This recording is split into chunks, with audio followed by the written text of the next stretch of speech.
Welcome to Far Out with Faust. I'm Faust Chicho, and today I'm sitting here with an amazing man. He's a doctor. His name is Patrick Porter, PhD. And Dr. Porter and his team of scientists are leading the way in brainwave entrainment technology. And in the process, they've made BrainTap technologies, and it's become a global leader in the personal improvement field. There's this awesome library of 400 guided audio and creative visualization processes. And BrainTap allows its users to kind of sit back, relax, reboot. It allows them to manage pain, heal from deep traumas, and revitalize the body while achieving peak brain performances. And what I love about it is you just plug in your headphones, sit back, relax. I mean, it's amazing. I've been using it for the last week. It's really cool. Dr. Porter, thank you so much for being here, man. Appreciate you coming on, beaming in with us. Well, it's great having me. Thank you. Yeah, man. So let's jump right into it. Tell us a little bit about how Brainwave came about, kind of an origin story. Right. Well, back when I was a young man, my dad became a Silva instructor because I was a big troublemaker, and he was actually a chronic alcoholic. So he found help with meditation, and he became part of something called the Silva method, where we learned to get into alpha, which is a brainwave state between being awake and sleep. And we used a device, which you put your hand on, called a GSR device, galvanic skin response. And from that piqued my curiosity. I started making my own sessions when I was 12. And then when I went to school for electronics, I still was helping my dad, doing seminars and helping him teach people. And I got an opportunity to work with a company called Light and Sound Research. And a team of us put together the very first portable light and sound machine. As far as the origin story goes, in '89, we got the best new gadget of the year. Nice.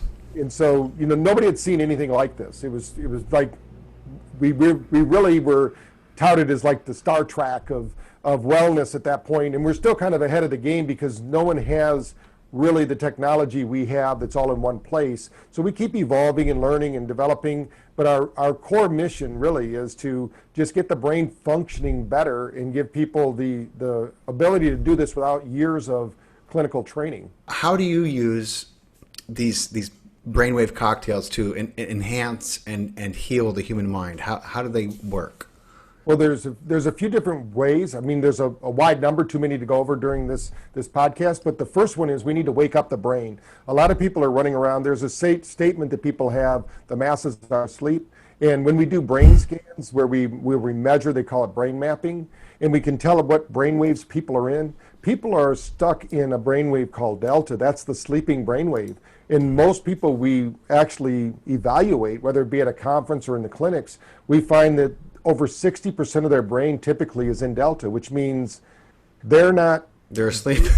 Yeah, they're asleep. So, that's one of the sessions. We actually call it Wake Up in our app. We have a bundle called the Wake Up Bundle. That's right. I saw that one. Yeah. So usually we call it digital coffee. There's actually one there called digital coffee, but the whole series really it gets the brainwave going so you can get motivated and do something. Now think of these brainwaves almost like a gear shift in your car. Instead of it being an automatic, most people are on autopilot, right? And they're not able to shift the gears because they're stuck in one gear or another. Mm-hmm. And then we actually have the science behind it that shows that if you do a brain tapping session, a 20-minute session in the afternoon, on average you can reclaim 80% of the energy you had in the morning, because it's really about energy at the end of the day and clarity and better sleep. So we also have ones that put you to sleep at night. But you can really listen whenever it's comfortable for the person. Right. And really it brings in, think of it like imitating a cycle of sleep. So you can do it in 10 minutes, 15, 20 minutes, or even longer. But we try to, and we are considered, quote, a biohack or a consciousness hack or a health hack. Sure. But we were doing it before that term was possible. And we think of hack, it is a shortcut, but think of all the monks out there and people meditating. They do hacks too, like meditating in the mountains, for instance. You're actually, the frequency response of a mountain is 7.8 hertz frequency. So you have a theta response. So our nervous system, which is adaptive, you're sitting there on the mountain, you're getting that resonant frequency. Your body is going to always match its environment. So when we're there, the gurus were doing it. A candle flickers at 10 hertz, which is alpha. So if you're meditating to a candle, that's kind of the old style hacking, if you will. Yeah. We just modernized it with technology. Yeah. HeartMath actually is one of the people that have done a lot of research in this. And most people don't realize we have really a brain heart. I mean, the heart brain, if you want to call it that, either way. So we have 40,000 neutrino cells in our heart that communicate with our big brain up here. We also have more neural connections in our gut than we do in our brain up here. So these three kind of act like a synergistically to bring about energy. As soon as I read about your work, I said, Dr. Porter, I was like, he has to know my guy, Dr. Joe Dispenza. And of course, you know, we were talking the other day. You guys both are. I mean, I know you're head of the International Quantum University of Integrated Medicine, which you know I think is an amazing place. And I know he pops in and out of there. And so it's so cool. You guys are really on the cutting edge. And you know, one of the things I've been excited to ask you about is, you know, having been a student of Dr. Joe's, you know, I know the unlimited power that a coherent heart and mind has, you know, and I've witnessed some amazing synchronicities with people who I'm close with, you know, some amazing healings, and you know, I'm sure that you've had some cosmic occurrences, for lack of a better term, and I would love to hear a little more about them from you. Oh yeah, I think what happens is you have discretionary access to these mystical states because people think that they're only mystics that have them, but they're part of everyday awareness. Just to give you an example, our eyes bring in 2,000 pieces of information, but we only act on 40 of them. So what are those other 1,960, you know, pieces of information? There's something out there that we don't see or we just omit. And in psychology, they call it actually a stigtoma, which is after when Jesus said you can't see the fault in another because of the stick in your eye. So psychologists use that, but we omit. We have blind spots. So when you open up your mind and your consciousness, you start to see more, be involved with more in the energy centers. But I mean, one thing that happened to me, and I just put it as part of a book, and Joe Dispenza is actually, Dr. Joe's in the book as well, telling his story. But we talk about, for me, when I first started, even though I had a lot of background with my dad, I had something happen to me in my career when I was in college. I got a bisulfite poisoning, which is a chemical reaction that happens in the lungs, and my lungs actually felt like I had Reynolds wrap in them.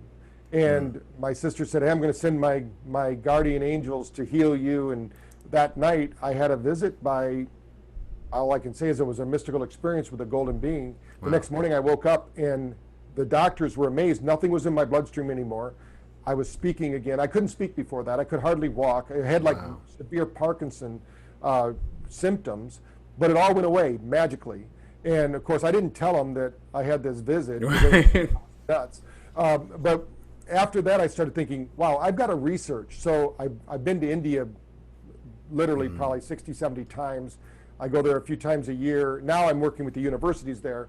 But I went there first for my own understanding, to learn because I figured if you're going to go learn, you might as well go to India, where it all started, really. And then I went to China. I've been to Wudang Mountain. I've studied with the priest there in Wudang, Tai Chi. Because my whole thing was, there's more here, and even though we have technology for the 21st century, this is just a mirror of the technology they had in the olden days. In fact, even light therapy in India, I'm learning so much about in their ancient books, their Vedas. They talk about healing, which is the sun's light, and there's just so much about it that it mirrors what we're doing today.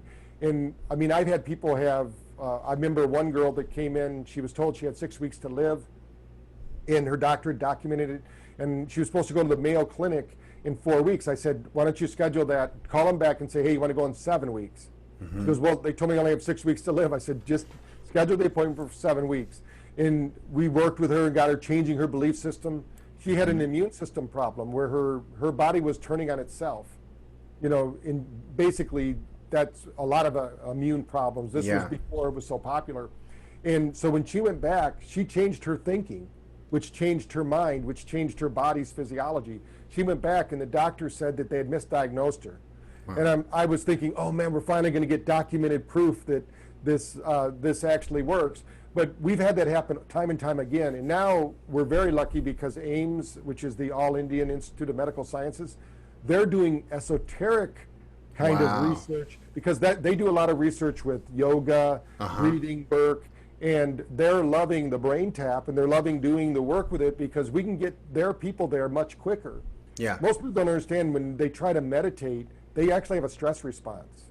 Yeah. The hippocampus doesn't know how to handle it. That's why, like when you went to Dr. Joe's, you probably went for a weekend or a few days. You get this immersive type experience. Then Yeah. you get time to do it. A lot of people go in the middle of their busy schedule. They sit Right. down, oh, and then they jump up. They go, "Hey, nothing's happening." No, yeah, they're like, I'm no good at this, and then you know, they naturally the body needs to be reconditioned, and when you tend to retreat, any retreat, you know, you have time, and that's the beauty of it, and it's not that you're not good at it, it's just you're not used to it, you know, and it's recontextualizing that, but.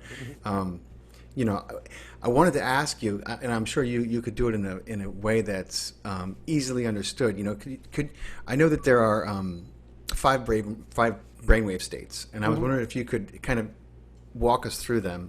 Right. Well, let's start from the slow waves first. So most people know they need a deep sleep, and they need to do that. So that's the delta brainwave.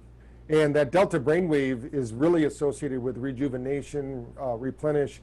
It's the rest and digest kind of brainwave. If we don't, we need that. So having 60% seems like it would be a good thing, but it isn't when you're awake, because you should only have about 7% of your brain or less in delta when you're awake. Then we move up to a little faster one called theta. Theta has been associated with inventive mindsets, you know, basically inspiration, breakthroughs. Dreaming, right? When we're dreaming, we're often in theta. That's when you have that lucid dreaming, when you wake up. And it seems so real that it is. In that state of mind, they call it hypermnesia or super memory states. So a lot of people will have, like if you wake up, on the way to waking up, you hear a song on the radio and it's stuck in your head all day. Well, that's because you heard it in theta. And usually most people will have anywhere between 10% or less of theta. If you have less than that, you're probably not sleeping. That's why when we do a brain map, we can tell. I'll do a brain map with somebody and say, "You're not sleeping very well, are you?" "Oh, how'd you know that?" Well, we can't jump from alpha, which is the next one I'm going to talk about, to delta. Our brain kind of works analog, not digital. And that's the problem. So we flow through these states. So even though I'm mentioning them as separate, they're all together. They all should be working at the same time. So when you get into alpha, alpha is that flow state that a lot of people talk about. And most people, if you're functioning correctly, you're going to have between 30 and 35% of your brain in alpha at all times. It's also problem solving. So when, you know, we all know people who are really good problem solvers, creative people. So they get a problem, their brain immediately brings them a solution. That's from the alpha brainwave. Also, speaking has to do with alpha. That's why when people get stressed out, they can't communicate. Oh, I didn't know that. They get up on stage and they can't remember it. So that's why practicing, rehearsing, and all of that takes that away, and you can get more into the flow. Beta is our reactionary mind. Right. So when we're in beta, that's kind of, we call it our survivor brain. The others can be considered our healing brain. So once we get into beta, we're basically locking ourselves out. If we get too high in beta before we get to gamma, which we'll talk about in a minute, we can get into what's called neurological lock, which means that we get stuck in this super stress that's happening today. And a lot of people are experiencing it because our body's designed to maybe have that super stress response 2 or 3 times a week. You know, it used to be we'd be out hunting and gathering, we'd run into a saber-toothed tiger, we'd run like hell. And if we made it, we'd go in the cave and we'd relax, you know, and we'd go away. Now we run into the cave and then we turn on the television and watch the news, you know, something like that. And so no help that there, affects you know. us as well. So in the process of doing that, we need to shift that.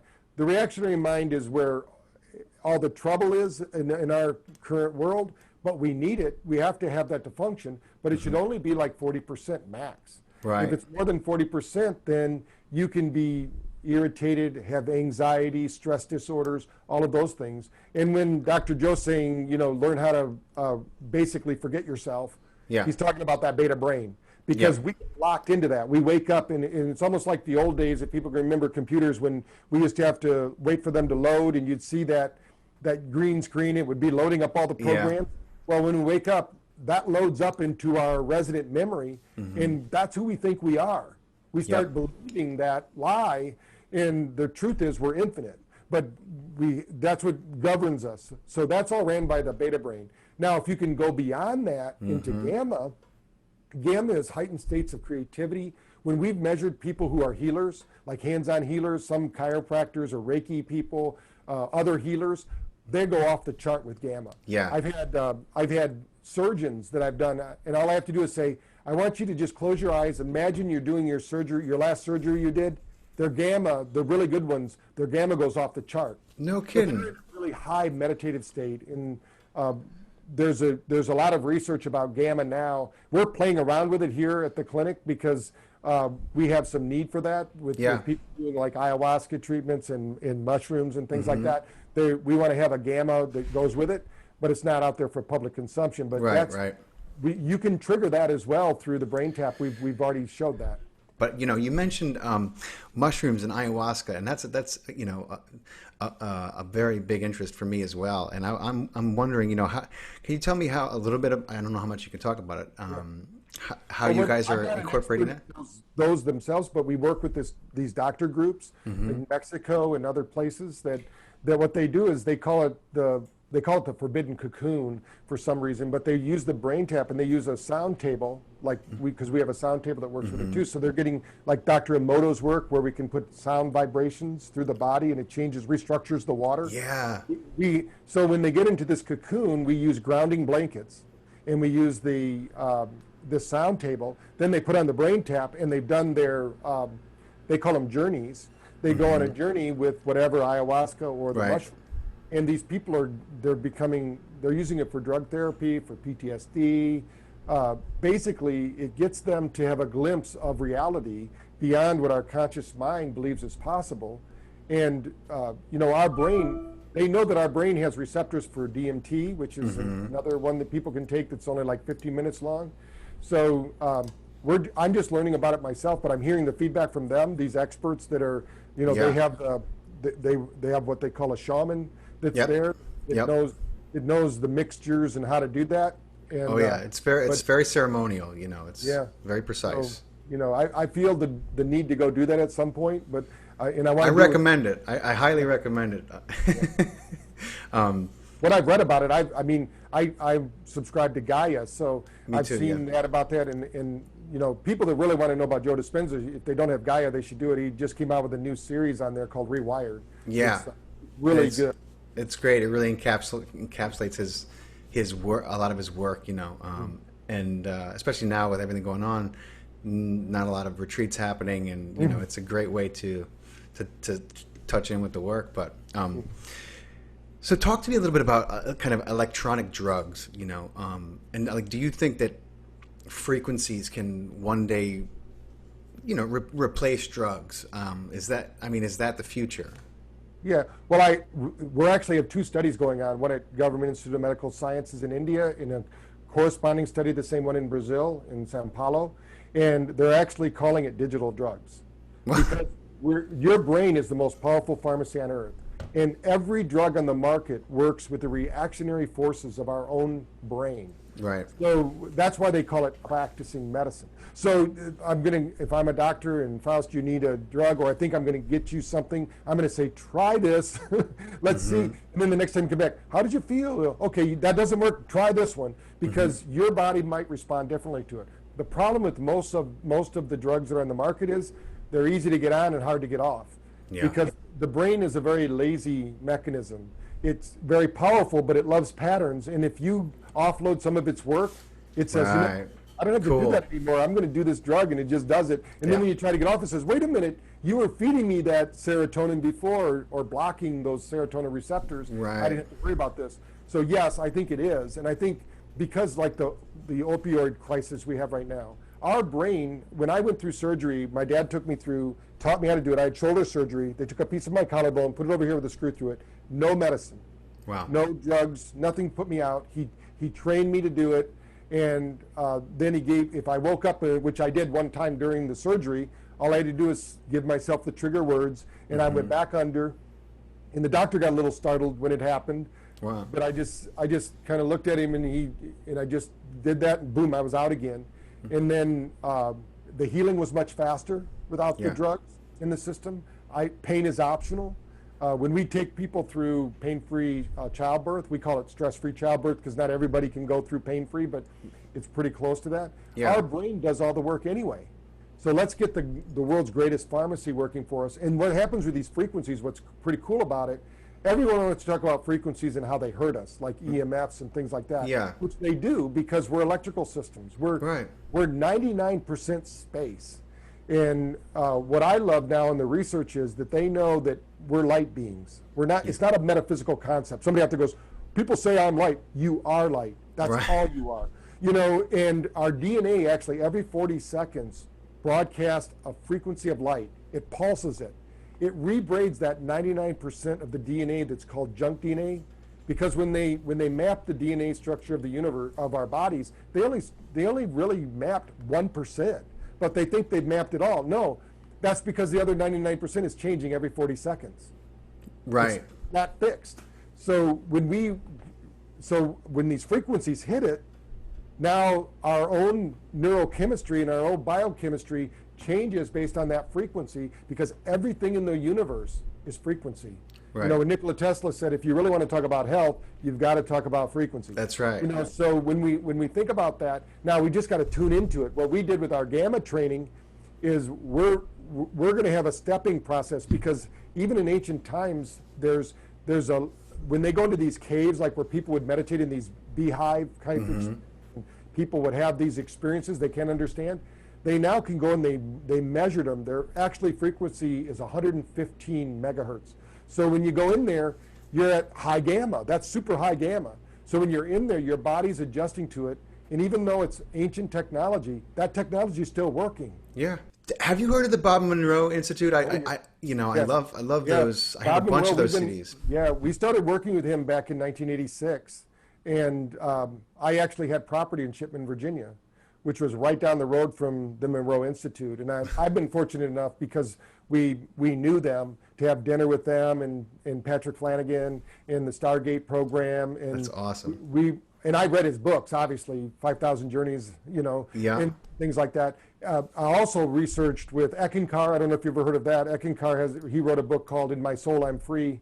And there are a lot more positive stories than Robert Monroe. Monroe's took you to these like war zones in consciousness. Eckankar takes you to more of a celestial zone. But what we found is that we know that our body, our consciousness, who we are, is not resident in our body. And I think Robert Monroe was the first one to actually kind of write about it in a big way. I know that there's a lot of books written about astral projection or soul. Right. But he could get people to replicate that. So when we first came out with the MC Square, I didn't do any sessions then. I was a spokesman. We used to use the Monroe Institute's processes during our very first MC Square program. Awesome. And people loved it. And we would match up his algorithm with our light algorithm. Yeah, man. He was so far ahead of his time. I mean, his it's still great today. His work and his CDs. I think that I've used them, and I think they're still so relevant, still fantastic. But I heard you mention the Stargate. You gotta give me. Got any juicy stories? Stargate. If people want to look up the book Stargate on Amazon or something, they can read about Patrick Flanagan. He was part of the program. Certain people, they know 100% of the people. Like when my dad did Silva, every person was a medical intuitive. I mean, it was like 99%, which meant you could tell me, you could be thinking in your mind about somebody you know in your family. The person who's your partner in the seminar doesn't know them, has a chalkboard, they have a silver screen, they call it. Then they put that person up there, they would tell you what's wrong with that person without knowing them. Wow. So we proved that to people. What Robert Monroe, in this Patrick Flanagan, who married Robert Monroe's daughter, what he was picked out by the government as part of the Stargate program, where he could project his mind to any place on the globe. They wouldn't tell him, they would give him coordinates, like, this axis, that axis, and he would tell them what was going on there. And they would draw pictures of it. So he was a remote viewer. He was a remote viewer. Yeah. That's what the whole program was. And now it makes a lot of sense if you see Neeson Herman's kind of research. It shows everything in creation is on the cusp of the black hole, and they think that if we have 75 trillion cells in our body, then we at least have 75 trillion black holes that we're operating in, and then they get smaller and keeps small. It goes to infinity. So that plays into the holographic universe. Right. But what they're doing, and this was funded by our CIA, by what they call the black box projects. Right. How easy is that? You don't even have to. You have these spies now. Supposedly, he said that they haven't stopped this program, but supposedly on the books it's been stopped now. But they had. I doubt they stopped it. Yeah, you know, I mean, they had some pretty relevant information. In fact, Right. Most people, when they first do it, they found that almost everybody could do it. But then as soon as they realized what they were doing, their belief system got in the way, and they stopped doing it. But then there was a small group of people that would continue to do it, and those were the people that became part of the Stargate program. That's awesome. Yeah, you know, I heard the same exact thing about spoon bending, and you know, some Uri Geller, yeah, yeah, and he was hired by the CIA too. Yeah, yeah, he was given a full. You know, I mean, they were like, "Can we keep him?" And they loved him. And every place he went, you know, he really kind of just. He was Stanford. He was at a bunch of different places. He just kept wowing everyone, and they were like, "This guy's off the charts." You know, like they wrote a lot of what are now declassified papers about him. That's so. You know, I love. I've had some experience remote viewing, successfully remote viewing, I should say. You know, and you know what I found is the more I enter into a childlike state, the more successful I am in my remote viewing. You know. And I think that, you know, that's why some people, they do it and then they realize they're doing it and then they can't do it again, because you get back into this adult mind of like these belief systems and you get tripped up, you know. The person who trained me before meeting the Moreau Institute, even, his name was Gil Gilly, and he might still be alive. He was alive 2 years ago, but he was 84 years old, so I haven't talked to him. But I worked with him for 3 years. And he was brought up by a guy named Ernest Holmes, and people might know Science of the Mind, a Church of Religious Science is based on Ernest Holmes' work. And he actually was brought up with him because he basically, without any training, would do this. And he was born in Oklahoma, and he would tell people like what was going to happen, and it started happening, and he could read your mind. He scared the heck out of my cousin because she didn't believe it. Here, come on and meet this guy. And he started telling her everything she was thinking. And he says, your thoughts aren't your own, they're being broadcast, and he would pick them up. Yeah. And, he actually told me a unique story. When I first met my wife, I had her listen to a cassette tape that I had with Gilly told me, because I was going to get out of this business back in 1985. And he said, you can't do that. You're going to meet some people that are going to help you revolutionize your industry, and you're going to build this machine that's going to blah, blah. Wow. He's telling me, and I have it all on a cassette tape. And he used to do a show in Vegas because he was a mentalist too, but he was a true mentalist, you know, what he could do, and some of it was magic, you know, because he had to do it for Vegas. But he told me to go there. He told me the name of the person, where I'd meet her at the show, and I was walking between classes, and her name was Linnea. I write about her in my book, Awaken the Genius. And when I was walking between classes, I was in a hurry, and she said, I need to show you something. I said, I got to get to this class. I'll check it out later. And she said, my name's Linnea. He had told me her name was going to be Linnea. I said, nope, I got time. I'm going to see her. So my first experience was pretty wild. And then that just, everything clicked into place from there, and I got into this business. But Gilly knew that. So there's something far out. Yeah. And he was a guy that he has pictures that where he's frozen in a block of ice. Wow. And he's there, and then it thaws. He was called the guru's guru because he could do things that usually you went to become a guru to do, but he was just a normal guy. He was actually a naturopath. Was his job, but he had these skills, so he was a medical intuitive. You know, he could look at you and what was going on with you. Almost like an Edgar Casey. I mean, he sounds like an Edgar Casey kind of. Except he'd do it when you're awake. You know, you would put yourself to sleep.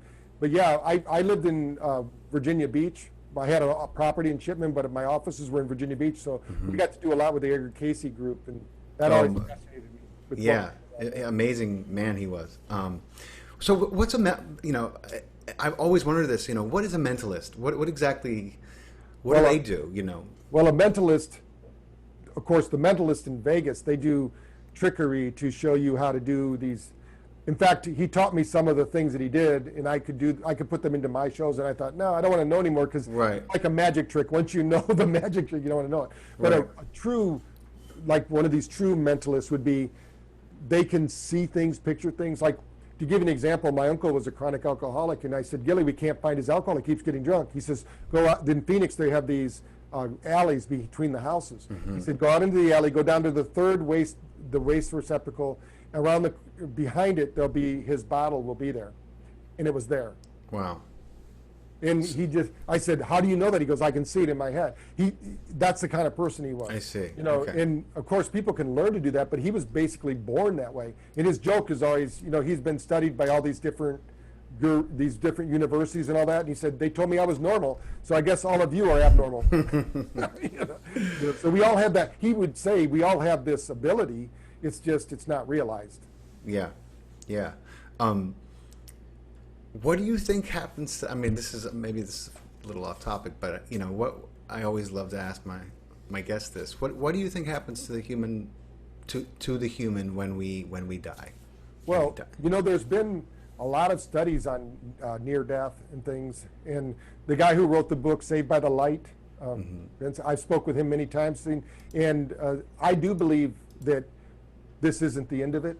We know that it weighs about 3/4 of an ounce. Because when the body dies, they've done measurements. What's that 3/4 of an ounce? That's the energy that you are. So think about who you are. You're the animator. This is just a vehicle. So, and everybody believes this at funerals. It's amazing to me. You go to a funeral, they go, she's in a better place, or he's in a better place. Yeah. Well, then you talk to him 2 weeks later and you say, what they said is better. Oh, that's hogwash. There's no afterlife. Yeah. But when you're faced with your mortality, we know the law of thermodynamics said that energy never dies, it just transcends. Right. So I don't know the exact places we go, but I've had so many experiences that I know with certainty that this isn't the end and it's not the beginning, and it goes on into forever. Right. And this is just, and I love the way Sai Baba, who is one of the gurus that I spent a lot of time with over in India, he used to say, they go, why do you look like you do? He says, this is just a shirt. He said, to me, this is a shirt I'm wearing. Tomorrow, on another shirt, I'll be someone else. So, in the scope of reality, or in infinite time, 100 years is nothing. Yeah. So we're going to be somewhere doing something, and we're energy. But That's right. And so we see ourselves as these gross bodies, or what I mean by gross, not gross in appearance, but just physically manifest. Right. But the reality is we're space. If we took every person on Earth in their solidness, we could fit it in a thimble. That's right. So every person on Earth could fit into a thimble with physical space. So we're all nothing. We're all information. We're all energy. Right. When that energy leaves, I happened to be in the room when my mentor, the guy that actually, my first publisher, he was a science of the mind practitioner. He was like my spiritual guru here in America, because he was also a very successful businessman. So he kind of married the two. And when I first graduated and got in my business, he said, Patrick, you're going to starve to death.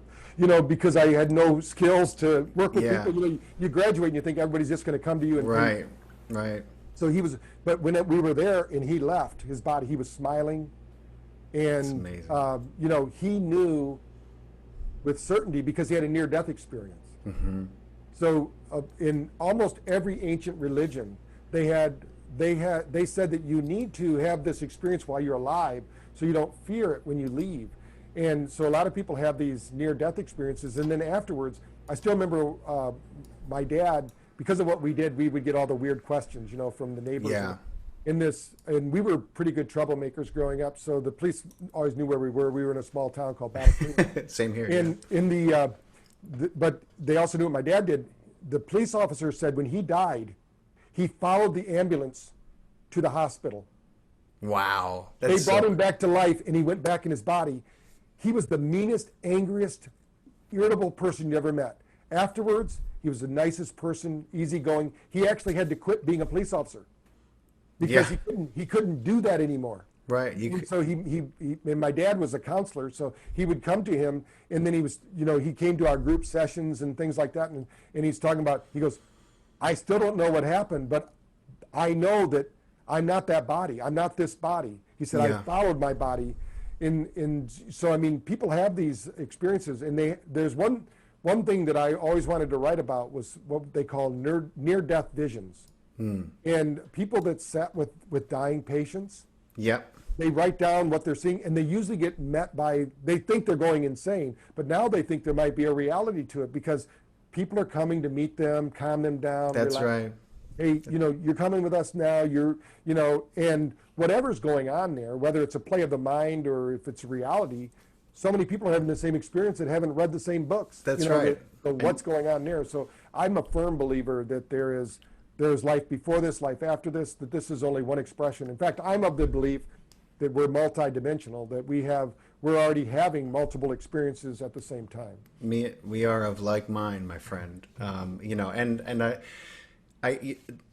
It reminds me of so many things. It reminds me of Anita Moorjani and her story, which I love. I love when she tells her story of how, there's a woman who was wasting away, 98 pounds, cancers, tumors everywhere, had this, was in a coma, near-death experience, was in the room, with her body. You got to hear, you can YouTube her story and hear. She was in the other room with the doctors. She heard the doctor tell her, her husband that she was not going to make it, and when she came back, she was able to tell all this. They were like, how did you hear that? And she was in the room, what you're saying also reminds me of, I've been following a doctor. I don't know if you've ever heard of him, Dr. Zach Bush, and he talks.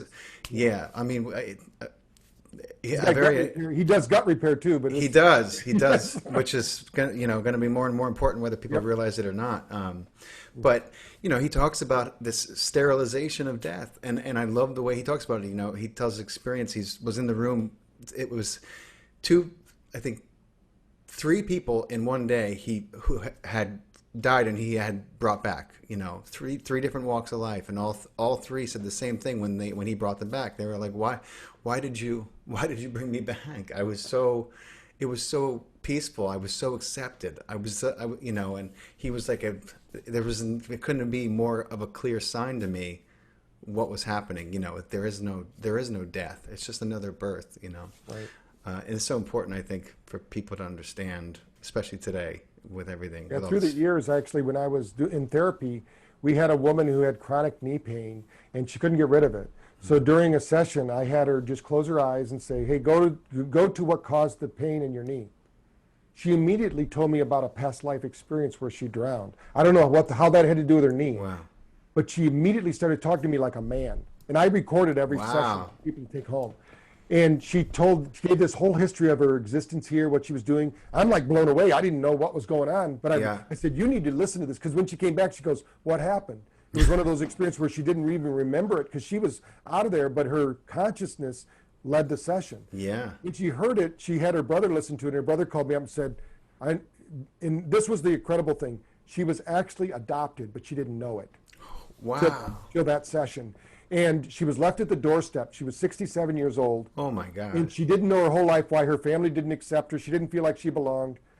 She wasn't even part of their family. She was left at the doorstep as a child, and they brought her up, but she wasn't really part of the family. Right. Was never told that. But her brother knew that, but never told her. When he listened to the tape, he thought it was me talking to her because she sounded like a man. Wow. And I said, channeling. I said, that was her doing it. But the wonderful thing about it, and I said, well, it really doesn't matter. And he goes, what do you mean? I said, her knee pain's gone. Right. In her knee. So in her mind, whatever happened psychosomatically, she recorded that data in her knee, which has to do with change and transformation, is if you look at Louise Hay's work. Mm-hmm. So, but she solved that problem by having that experience. And I always told my clients, it doesn't matter if it's real or not. You don't have to believe it. Truth doesn't need our belief. I love what you said about how we know now that we are a light body, because this was such a very well accepted new age understanding. Yet when other people hear that, they think that it's just a bunch of new agers talking nonsense. But we know that there's science that behind this. So I love having these conversations with people like you. Every cell right now, as they're looking at us right now, it's the chromoforms in our cells that are absorbing the light or projecting the light. The reality is that we're every color they're not seeing. Right. We're transmitting this color of us this shirt is not purple. It's every color but purple, but it's emitting purple back out to the world because that's what reality does. We're playing off all the, and then our mitochondria is always either absorbing light or transmitting light, and they now know that that's a form of communication. Our nervous system, of course, is one form of communication, but they also know that, like our fascia, or our dura, that's also a way, like fiber optics communicating through light. That's right. Through our body. So I mean, I think science is going to show, eventually it's going to be like Star Trek. We're going to be laying in a bed, they're going to have frequency, light, and sound and vibration, but they're going to take it to a next level. I mean, we're experimenting with it, but there's going to be so much, another brighter mind is going to be born that says, you know what, let's tweak this, let's do that. And then people are going to realize, wow, we can, I mean, what makes a person? I mean, when you think about it, what makes life? Things come together in the right environment, in the right situation. So if we can start creating the right environment, the right situation for health and well-being, and we all have our own healing cocoon at our home. That's right. So we can go in and recharge and revitalize. Then we can go out and take this onslaught of stress that we have. Yeah, stress, signals, chemicals, you name it. I agree with you. I was just having a conversation with someone on the show, and we were talking about how we have this habit right now, anyway, where we are in our evolution, of kind of only looking at the physical part of the equation. Whether we're talking about DNA, for years we just thought, we looked at the genome and we said, oh, we don't know what that protein is. We'll just put that to the side. We'll figure junk. It's junk. Yes. But this, let's look at this. And then everything became about genes, and everything that happened to you was because of your genes. And and like I feel like it's the same thing. We study healing, but we leave out consciousness and the non-physical aspect of healing. And so it's literally, you could say it's half the equation. I would argue that it's even more than half, since that's really where we're creating our reality from. Right. It's just the intention code, if you will. When you walk into the room and you're going to heal somebody, and you believe it with certainty, they feel that energy. Now, if you go into a room when my sister-in-law, she passed away about 10 years ago, but she had a doctor. She called one doctor Dr. Death, and one doctor was Dr. Hopeful, because the one doctor was always telling her possibilities and all this. The other doctor was just telling her, prepare to die, get your everything in order, just do this. She lived 2 years past Dr. Death's diagnosis. And the thing is that, like the one you're talking about, that I'm pretty sure it's the book by, that I read that book, that, isn't it Wayne Dyer helped bring that book to reality? Or Bruce Lipton, both of them, really, Yeah, so, and she's dying. I had another experience that is kind of relevant to that. There's a guy, his name is Dr. Gregory. I can't remember his last name, but we called him Dr. Gregory. He actually was in the middle of open heart surgery. They closed him up. They said, there's nothing we can do. They wheeled him aside. But he was hearing everything. He was still there. He said, I'm there. And he ran light through his body every day. Just visualize light. Wow. He came back and was like Edgar Casey. And I still have a cassette of him talking to me because I got a reading from him. And he could close his eyes and see this record, because we're running around with this record of our life around us. Right. Tell you all about that. So we have this Akashic, they call it in ancient. That's right. I know the term. This energy fields around us, and we play off those memories and those beliefs. And so when we meet somebody, it's by divine appointment. It's not. There's not a coincidence anymore. Like anybody watching this, it's not a coincidence. And if it brings up something for you, that's so you can see it, view it, experience it, maybe make peace with it, whatever's going on. That's right. But you're never going to please everyone, so you got to stop trying. You just got to please yourself, and that's right. People will fall in line. And I tell my 9-year-old all the time. My 6-year-old's not interested just yet, but my 9-year-old very interested. I always stress them, like the word coincidence is not a real word. It's something that we say when we think that something happened by chance, but there is nothing that happens by chance in this universe. There is no such thing as a random event. He's always wrapped his mind around that. I love watching his reels too. Yeah, I wish I had $1 for every time I mention somebody's name and then I get a text or an email or a call from them. Oh yeah. And I haven't heard from them for 6 months, a year, 2 years. There's more here, this non-locale, and they now know that. I mean, when they've taken, they've broken apart a cell, right? I mean, a atom, and they've had it whatever experience, when they broke it apart, they've taken Yeah. it from one side of the country to the other. It has That's right. instantaneous reactions. So we're all connected in that way. At some point, when That- Clive Baxter did the things with the plants, where he took the plant back into the laboratory, they had the EEG hooked up to the plant out in the forest, and they tortured the plant in the lab every time. That's right. Exact Same, moment. same with human hair, right? I mean, Yeah. you could take human hair, separate it from the person, take that. First of all, they were like, "Well, just take it a block," as if this, and then they would play music and they did all these things to activate the emotion of the person who who obviously still had their hair attached, and they watched as the hair that they cut off and separated had the same exact reaction, how the DNA changed in it. I mean, like, talk about I'm not sure if you know Ted Corin specific technique. You ever heard of that? No. He's somebody you might want to talk to because he's pretty far out there. But he does this. They do this. They call it the other than conscious. They do this OD and they measure and they adjust people without touching them. And so Dr. Barwell, who's very scientific, he has the neuroinfinity machine. We had somebody out in the hall doing an EEG with them. Ted Corin was up on stage adjusting him. At the moment he adjusted him, there was a cortical response of the guy sitting in the chair on the EEG machine. Blew everybody away. The guy out in the hall did not know when, where, or how it was going to happen, but he had the response. It was a remote adjustment. Now, if people don't believe in chiropractic right now, they're really not going to believe that. But I was there, and I'm like, oh my God, this is incredible. Something, so there was an entanglement, and there was a transmission, and the person received it. Especially with what's going on, with this pandemic and with all this pervasive fear. Can you talk to me a little bit about the placebo versus the nocebo effect? Well, they're using both of them right now, obviously. Yeah, they sure are. What happens is they now know there's actually a book called Suggestible You, which I would recommend anybody who wants to learn about it. The only thing I don't like, he has a couple things in there that I don't like, but most of it's pretty true. Now the placebo is 40%. And what that means is you could give somebody a sugar pill and it would beat out any pharmaceutical drug on the market. That's right. Because if it was to go on the market today, they wouldn't pass the placebo. In fact, they have to do 2 to 3 studies to get it even past at 30%. But now we're in more danger with the drug company because they've picked out the gene sequence for the person who's placebo positive. Oh, Talks boy. about it in there. I had 23andMe done, and I don't have it. My wife did, and she's very suggestible, and she has it. She has that gene expression for the placebo effect.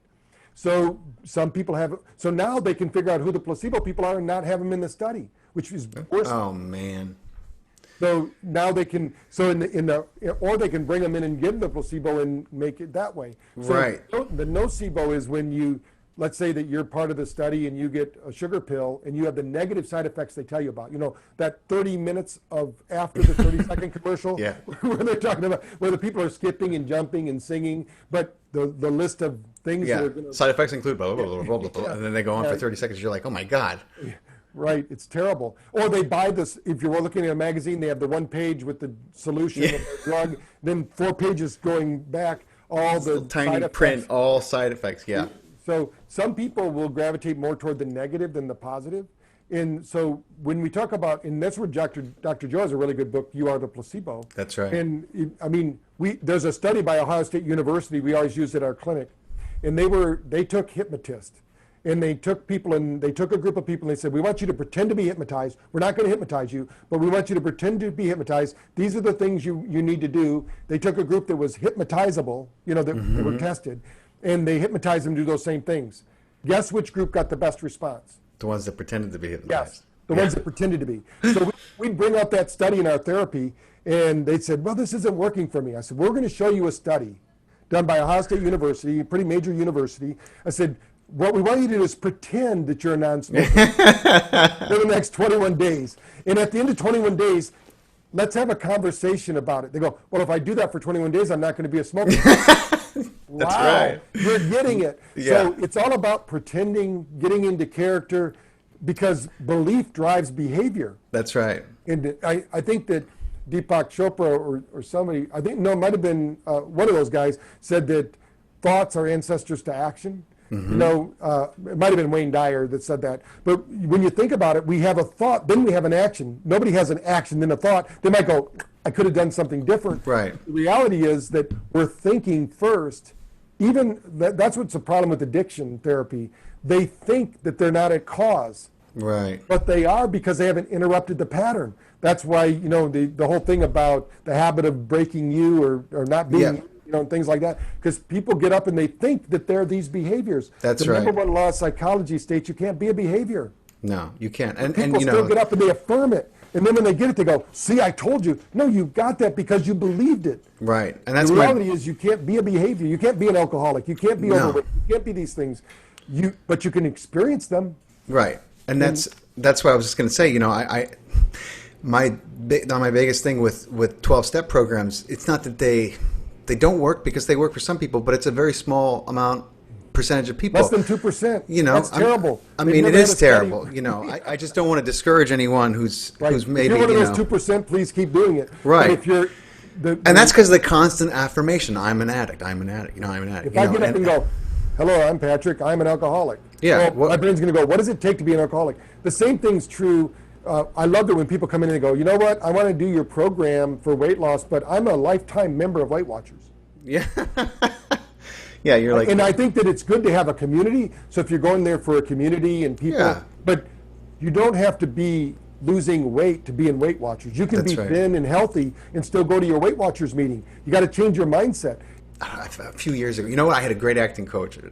I'm gonna try to have him on the podcast. He's an amazing man, but he used to say he'd be working with people and they'd be on stage and they'd be doing this, they'd be going through the motions, and he'd be like, I want you to pretend that you're a Broadway actor, He would just tell them that, and all of a sudden, they would lose themselves. I mean, and they would become their performance, would become powerful, and they would just.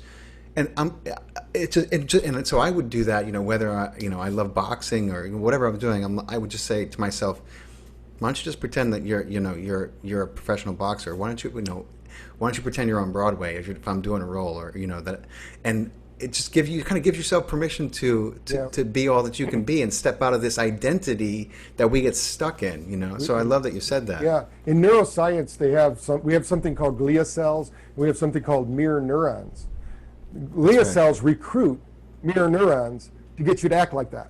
So, and we all have them as kids. That's why when you said, when I get childlike and do this thing, that's because as soon as we start to think or we get stressed, then we have to act out of that stress. But when we give ourselves permission, and, in fact, this is kind of bizarre. We're not doing it anymore, so I don't think I can get in trouble. But in New York City, we couldn't find therapists.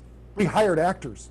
Wow. And we told them, all you have to do, because most of them were listening to our sessions anyway, but they had to be a coach before coaching was popular. Now everybody's a coach. But we said, here's all you have to do. Ask these questions, record this data. We'll teach you how to pick out what session is best for them. They'd come in and pretend they were therapists because you didn't have to have a license. It was more of a coaching program. And the actors were actually better than the trained therapists. Wow. We had one therapist that was a master social worker. She had been doing it for 30 years. People hated her. Yeah. But they loved this person who's just off the street pretending to be a therapist. It's amazing. It's amazing, the power of the mind and the imagination, which is it's left out of so many talks, but it's so important. I think it's like that's one of the ways that we're immediately plugged into sources through our imagination. I love when people say to me, "Do you think what you're doing is the placebo?" And I said, "If it is and it works, does it matter?" Right. As long as you're getting the result. Somebody always says, "Well, I think it's only working because it's the placebo." I go, "If it's working, then keep doing it." There's a saying that says, man is complex, spirit simple. Yeah. So when you think about it, people want to make it too complex. Yeah. It is kind of like acting.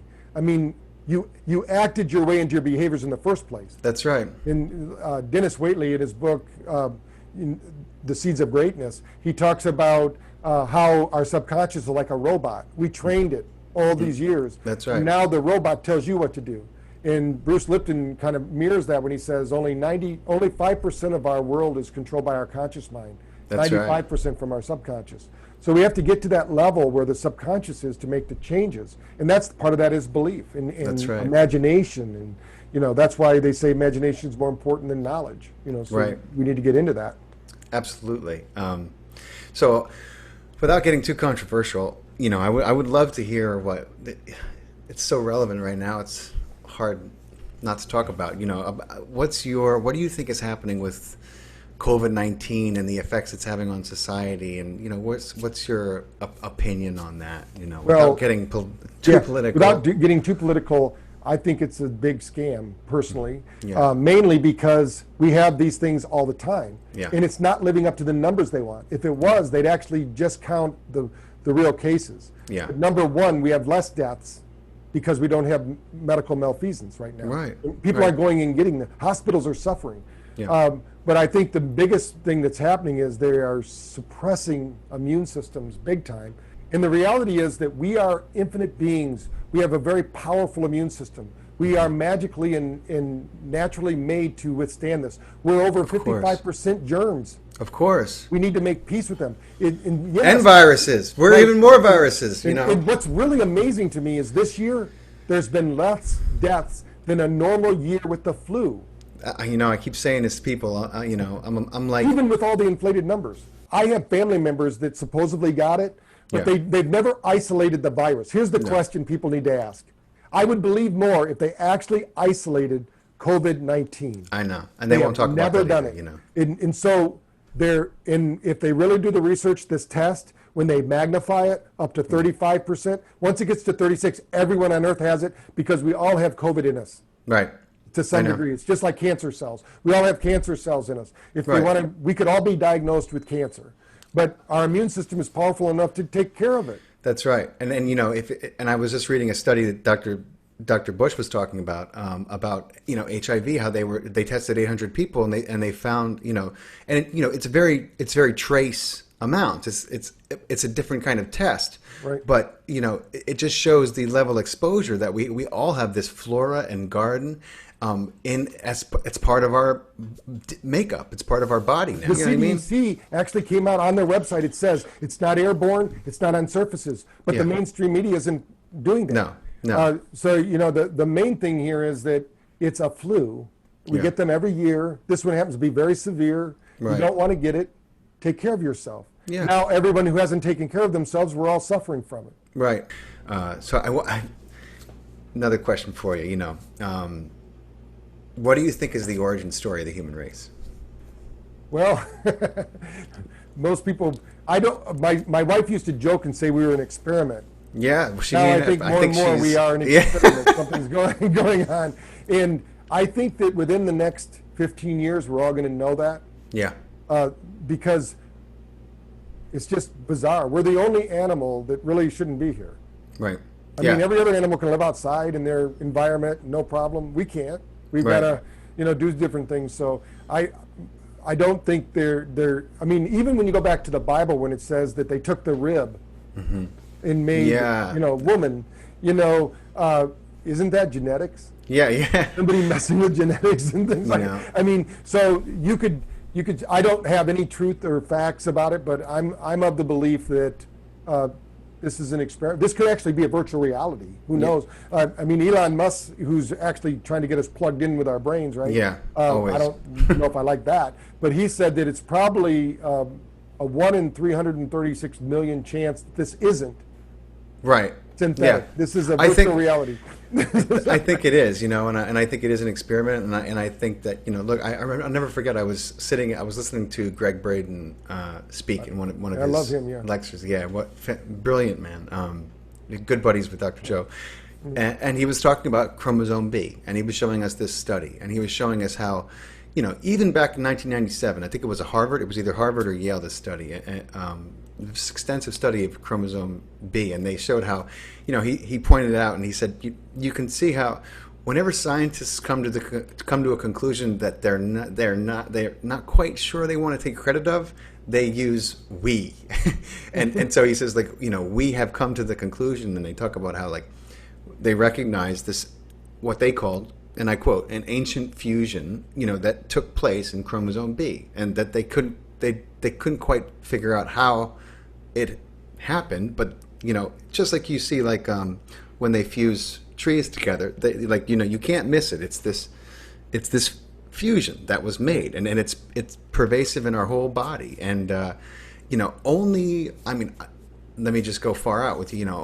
only a very advanced race of beings could make a DNA and fusion happen in another species, and that's what I think happened. Well, in Gaia, you'd be the Anunnaki, right? They would be. Yeah, that's they would right. be doing it, and I mean, there's all these mythical tales of giants and how the gods. Even in the Bible, it says the gods mated That's with right. the women of Earth. I mean, it's all there. I mean, I think it's Eric von Daniken. I mean, if people want to really research, I mean, when he's got some pretty enlightening stories Yeah. in books, like, and the one that I really like is The Gods Have Never Left. Yeah. Who knows what's out there? We are so, remember, we're only seeing 40 pieces of information out of 2,000 our eyes can see, and we're being told what to see, how to Yeah. see it, how to Always, process it. And so those people that wake up and become enlightened, they start seeing a whole new reality. Yeah. And I don't know how that's going to shift what we do, but I do think that this is a time we're all living in a very powerful time that people are waking up and they're saying, "Hey, we're being squeezed, Yeah. in ways that are testing our very existence." Right. And people are waking up saying, I mean, there's actually evidence that we're more like house plants with very sophisticated emotions, right? Than we are, anything else. So Yeah. we are light beings, and as We soon are. as we get back to that and we start interacting on that level and start sharing the love. I mean, when you think about when light bulb was created, it was created in 3 places on Earth at the same time. There it is, right there. When the automobile was created, 4 different places at the same Right. time on Earth. Now, how So- do they know that, right? Yeah, It's like, so where's all this information coming from? Who's actually thinking the thoughts that we're thinking? as bad as things may seem with the human race, I do believe that we're destined to figure it out. Especially when I talk to someone like you, it gives me great hope. So, Well, I always have to remind, especially my wife who gets a little stressed about things, I said, we're not in the driver's seat. right, Our job is to enjoy the journey and try to have as much fun as possible and be part of the solution, not part of the problem. Yeah. So there's, but it's all going to play out. And like I said earlier, anybody out there who doesn't believe it, the truth doesn't take your belief. right, So have your own experience. If you had a brother, mother, teacher, sister, whatever, tell you something and that's your belief system, go have a direct experience. right. And then you'll right. know. That's what happens when people do this ayahuasca or these. You just read in my psilocybin. mind again, man. I was just about to say you have to find the ceremony. I mean, Yeah. we talk about it Yeah. off the record, but yeah, I had a wonderful woman. She's a mentor and a friend of mine. Amazing woman. Healed herself of stage 2 cancer. Really, the one who introduced me to Dr. Joe's work. Tell me, she said, the more work that you've done, the